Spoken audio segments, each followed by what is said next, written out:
συνεντεύξεις να μιλάει το ένα στυλ για το άλλο. Δηλαδή κάποιος που φοράει φαρδιά να μας πει τι πιστεύει για αυτούς που φοράνε στενά. Κάτι σαν αυτά που είπε η Χριστίνα, αλλά έτσι λίγο πιο πολλές ερωτήσεις πάνω σε αυτό.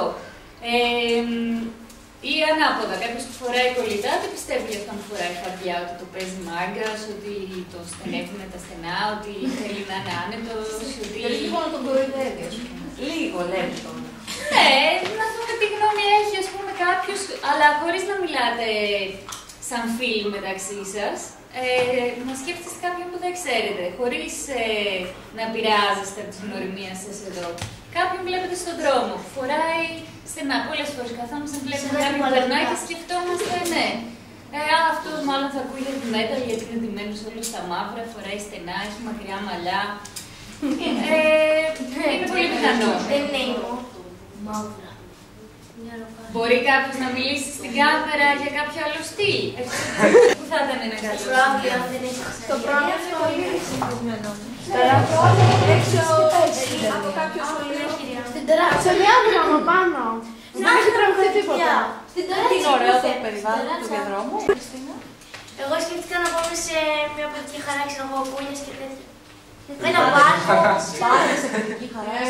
Όχι κυρία, σε πάρκα, καφετέρια, ξέρω εγώ. Να μην είμαστε στο σχολείο.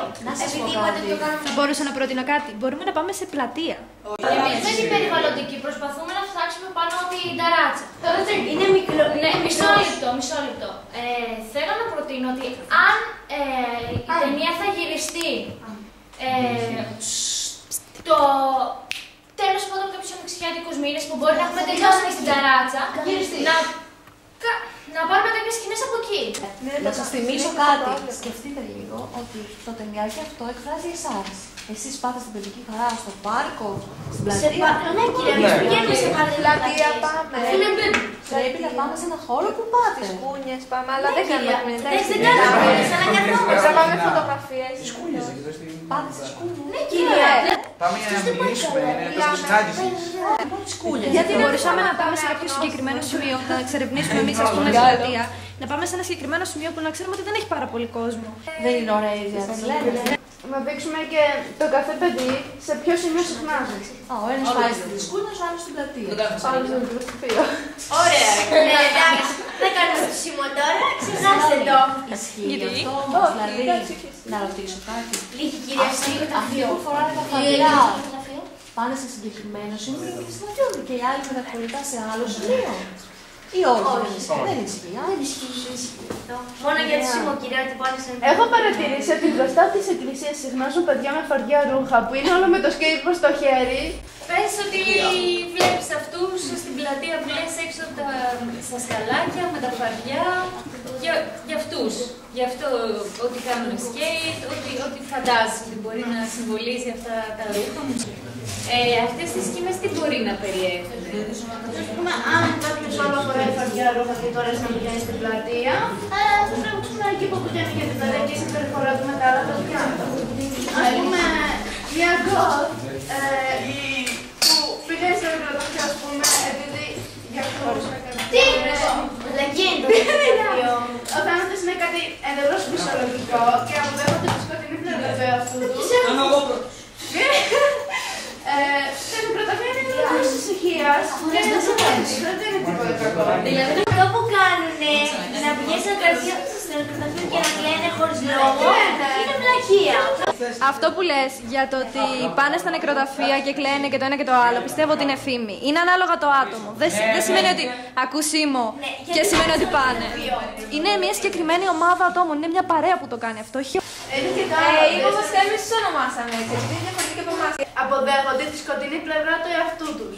Φοράνε και κολλητά και φαρδιάροχα, αν και οι περισσότεροι φοράνε σωλήνες μαύρους.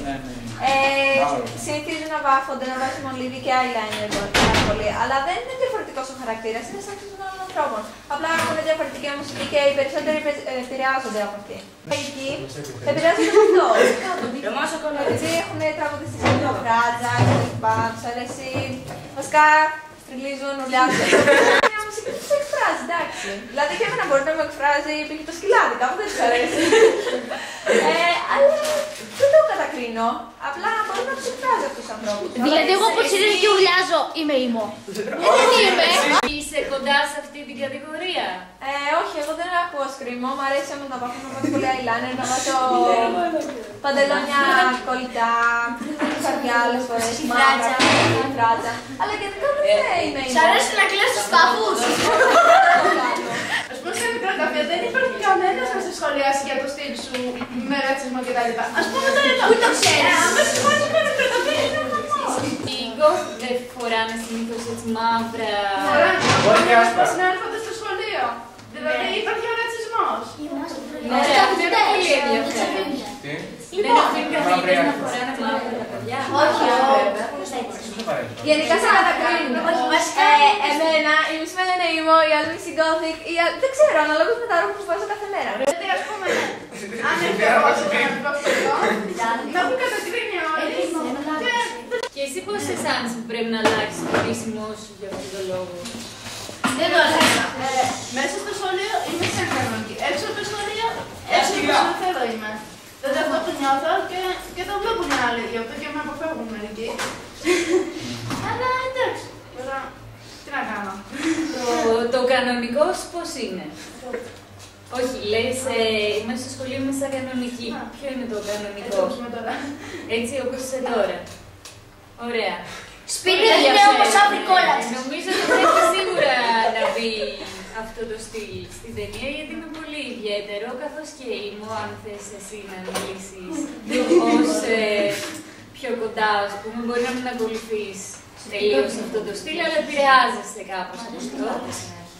Κυρία, πάντως κάτι που μπερδεύουν πολύ είναι. Βασικά, αυτή είναι η προσωπική μου γνώμη, δεν μιλάω για όλους. Εγώ νομίζω ότι το emo είναι στυλ και όχι φιλοσοφία. Το gothic είναι φιλοσοφία, όπως είπε και η Λένα. Και προσωπικά το έχουμε μελετήσει με τη Λένα και τον Γιάννη και γενικά με πολλά παιδιά. Το έχουμε ψάξει και έχουμε δει ότι είναι τρόπο ζωής. Το emo πιστεύω ότι είναι περισσότερο στυλ, ναι. Είναι γενικά το ντύσιμο, ίσως η μουσική, κατά έναν κύριο λόγο, αλλά δεν μοιάζουν όλες τις συμπεριφορές. Στα σίγουρα όχι. Ενώ η Gothic μπορεί να δεις και μερικά όμοια πράγματα μεταξύ τους. Ας πούμε, στους emo. Περισσότερα πιστεύω όμοια. Εντάξει, φυσικά δεν είναι αλήθεια αυτό που λένε ότι όλοι οι emo κλαίνε ή πάνε στους τάφους και. Έχουν βγει φήμες ότι και οι emo πάνε στην φιλοσοφία. Ναι. Απλά είχαν βγει φήμες ότι και οι δύο κόβουν τις φλέβες, βασικά πιο πολύ ήμου. Εντάξει και gothic. Δεν είναι τόσο εξοικειωμένοι με το θάνατο, δηλαδή βρίσκουν το θάνατο σαν την τελευταία επιλογή που θα κάνουν στη ζωή τους για να απαλλαχθούν από όλα αυτά που τους προβληματίζουν. Και τότε αυτή κάθε μέρα στα τελευταία τους. Ήμου. Ναι. Και τότε αυτοί γιατί πάνε έτσι. Το 90% είναι με φωτιά και υπάρχει το συγκρότημα με City. Και οι περισσότεροι ακούνε ράπ εδώ και φοράνε φωτιά εδώ. Όχι απαραίτητα. Οι περισσότεροι στο Μενίδη, για Άλλο μπας και τέτοια. Μενίδη City. Αυτό τότε είναι επίσης πολύ σημαντικό, ότι στην περιοχή αυτή και λόγω του συγκροτήματος Μενίδη City τα παιδιά επηρεάζονται πολύ και στον τρόπο που ντύνονται.